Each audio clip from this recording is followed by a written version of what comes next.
Na lição deste trimestre estaremos estudando sobre a grande comissão, até os confins da terra, pregando o evangelho a todos os povos até a volta de Cristo.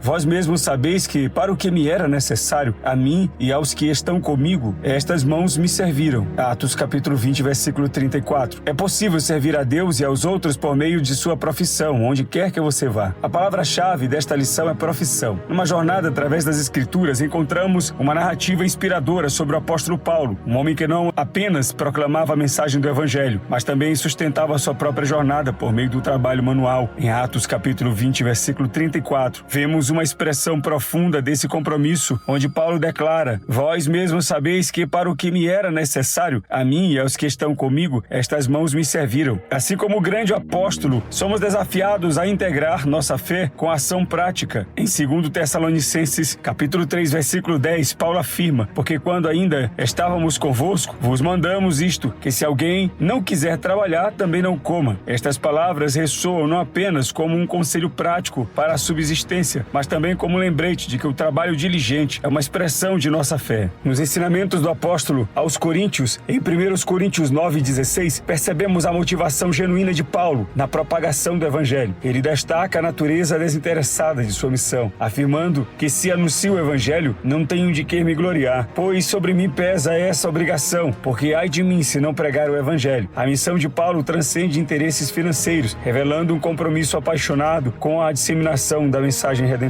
A grande comissão é própria do coração do cristianismo. E em 2 Coríntios, capítulo 5, versículos 18 e 19, encontramos a fundação teológica para esse movimento global de reconciliação. Tudo isto provém de Deus, que nos reconciliou consigo mesmo por Jesus Cristo e nos deu o ministério da reconciliação. Cada cristão é convocado a ser o embaixador dessa reconciliação, levando a luz do Evangelho a todos os cantos da terra. O apóstolo Paulo não apenas pregava, mas também enfatizava a importância da instrução. Em 2 Timóteo, capítulo 3, versículo 17, ele ressalta que a Escritura é fundamental para equipar os fazedores de tendas, aqueles que se empenham na obra do Senhor. A instrução sólida é a base sobre a qual construímos nosso entendimento e alicerce para um testemunho eficaz. Em 2 Coríntios, capítulo 4, versículos 11 a 14, Paulo destaca a essência da experiência pessoal com Cristo e a responsabilidade de compartilhar essa experiência, porque nós que vivemos somos sempre entregues à morte por amor de Jesus, para que a vida de Jesus se manifeste também em nossa carne mortal. Essa entrega completa revela o chamado de cada crente para ser o portador da luz de Cristo, não apenas em palavras, mas também em ações. Finalmente,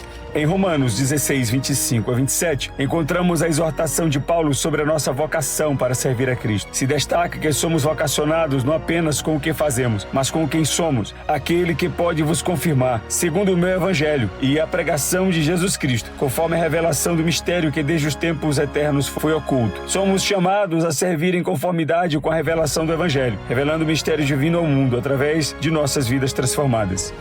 Número 1. A vida profissional de Paulo e a sua vocação ministerial. A linha do tempo da vida de Paulo entre profissão secular e vocação ministerial revela-nos ricos ensinamentos sobre integridade, equilíbrio e ética. Em nossos dias é fácil se perder na linha divisória entre o sagrado e o secular, mas a história de Paulo, o fazedor de tendas, lança luz sobre a harmonia possível entre a vida profissional e a missão divina. O exemplo de Paulo como trabalhador manual, engajado na confecção de tendas, ressoa com um propósito missiológico profundo. Ao morar e trabalhar com Priscila e Áquila, colegas de profissão, Paulo não apenas sustentava-se, mas também encontrava uma plataforma natural para proclamar as boas novas, conforme Atos 18, 18 e 19, Atos 18, 24 a 26 e Romanos 16, versículo 3 a 5. Aqui a dualidade de suas atividades revela-se não como uma separação, mas como uma sinfonia onde a profissão e a missão convergem. A tradição judaica exigia que os mestres religiosos aprendessem uma profissão para se sustentarem. Na vida de Paulo ecoa essa tradição. Mesmo com o direito de ser sustentado pelas igrejas que plantava, Paulo escolheu trabalhar manualmente, modelando uma ética de sustento pessoal. Vós mesmos sabeis que estas mãos serviram para o que me era necessário, a mim e aos que estavam comigo. Atos capítulo 20, versículo 34. Em suas palavras registradas em 1 Coríntios 9, 16 a 18, percebemos a pureza de seus motivos evangelísticos, desvinculados de interesses financeiros, uma lição crucial para todos os que ministram o evangelho. Priscila e Áquila, como profissionais dedicados, oferecem um modelo interessante. Demonstram que, Mesmo sem um chamado exclusivo para a obra missionária em tempo integral, é possível, por períodos específicos, integrar a missão no tecido da vida profissional. Suas habilidades profissionais eram ferramentas para se aproximar de diferentes pessoas, uma estratégia que ressoa em nossos dias. A ética financeira de Paulo na atividade missionária é um estudo de equilíbrio. Enquanto reconhecia a legitimidade da ajuda econômica, muitas vezes recusava ofertas financeiras, destacando uma dependência mais profunda da providência de Deus, conforme 1 Coríntios 9, 12 em diante. Filipenses capítulo 4, versículo 10 a 12. Sua relutância em aceitar dinheiro enviado pelas igrejas cristãs revela uma preocupação com a pureza de seus motivos e uma consciência aguçada sobre o futuro da generosidade voluntária, conforme 2 Coríntios 12, 13. Gálatas capítulo 6, versículo 6. Filipenses 4, 17. 2 Coríntios 11, 7 a 12. Assim como Paulo equacionou sua vida profissional e ministerial, somos desafiados a integrar a nossa fé em todas as esferas da vida. Que possamos seguir as pegadas deste apóstolo, que entre tendas e sermões nos deixou um legado de integridade, sacrifício e uma missão que transcende os limites da ocupação secular. Que as lições extraídas de sua vida resplandeçam em nossos dias, inspirando-nos a vivermos de maneira que honra o Evangelho e que proclamamos.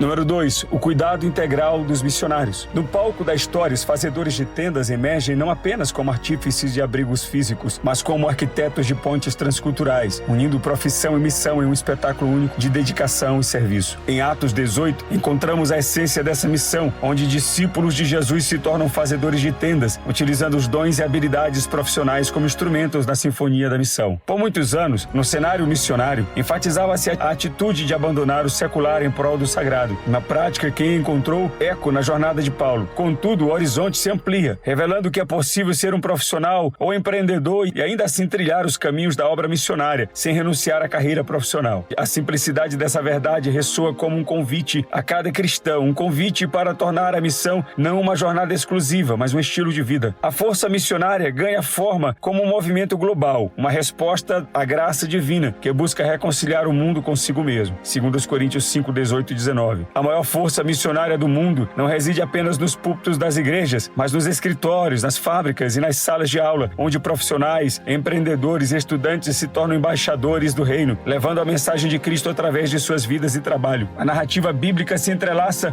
com a prática contemporânea, como vemos em 1 Coríntios 9, de 20 a 22, onde Paulo se torna tudo para todos, identificando-se com diferentes segmentos da sociedade para contextualizar o Evangelho. Hoje, nas nações fechadas aos missionários tradicionais, têm uma entrada privilegiada. Cristãos de diversas habilidades, ofícios, negócios e profissões acessam lugares onde os métodos tradicionais muitas vezes não conseguem penetrar. A preparação dos fazedores de tendas é crucial, ecoando a sabedoria do apóstolo Paulo a Timóteo, em 2 Timóteo 3,17. Eles se tornam ministros transculturais eficientes, treinados por instituições missionárias com experiência reconhecida. Este é o crescimento notável. Homens e mulheres que usam suas profissões como ferramentas de testemunho em países onde as portas para o trabalho missionário tradicional parecem estar trancadas. Assim, a jornada dos fazedores de tendas se torna uma narrativa inspiradora, um convite aos leitores para considerarem seus próprios dons e profissões como recursos na grande sinfonia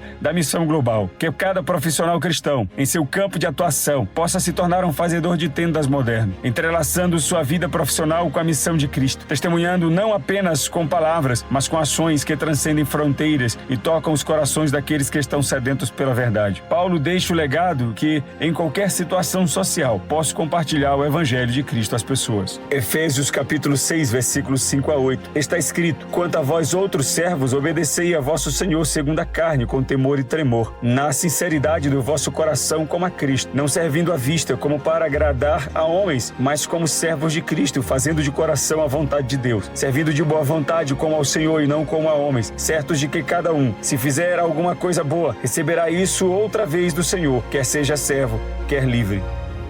Número 3. Vocação, profissão e missões. Em nossas igrejas locais, nos grupos evangelísticos e nas organizações missionárias, encontramos inúmeras oportunidades para servir. No entanto, no cerne de cada vocação e profissão, é Deus quem entoa a sinfonia, nos capacitando, comissionando e guiando cada passo de nossa jornada. 1 Coríntios 9, 16 a 19. Deus é quem chama, um tema que ressoa nas páginas das Sagradas Escrituras e se entrelaça com as experiências de cada crente. É Ele quem deposita em nossos corações vocações à disposição e aptidão para cumprir um ofício específico. Ao responder a esse chamado, encontramos um propósito profundo que vai além das atividades diárias e é uma missão única para a qual fomos criados. Assim como Paulo, homem de fé e compromisso, compreendemos que a mensagem de Jesus não é apenas para ser conhecida, mas para ser vivida e proclamada com todo o comprometimento, conforme 2 Coríntios 4, de 11 a 14. Exercer a vocação é mais do que apenas um ato, é a descoberta do propósito de vida que Deus depositou em cada um. Deus nos capacita com dons e virtudes, nos tornando participantes ativos de seu plano para a sua honra e glória. Nesse propósito divino, somos convidados a imitar o exemplo do apóstolo Paulo, cuja vida foi um testemunho vivo da experiência com Jesus. Minha profissão pode ser um campo missionário. Cada profissão, cada habilidade é uma ferramenta nas mãos do Criador para a sua glória. Em Romanos 16, 25 a 27, Paulo nos lembra de nossa vocação para servir a Cristo com tudo o que somos e temos. Nossas profissões não são apenas meios de sustento, são campos missionários, onde a luz do Evangelho pode brilhar intensamente. Seja em um negócio próprio ou servindo em corporações, cada profissional cristão é um agente de transformação, um embaixador do reino.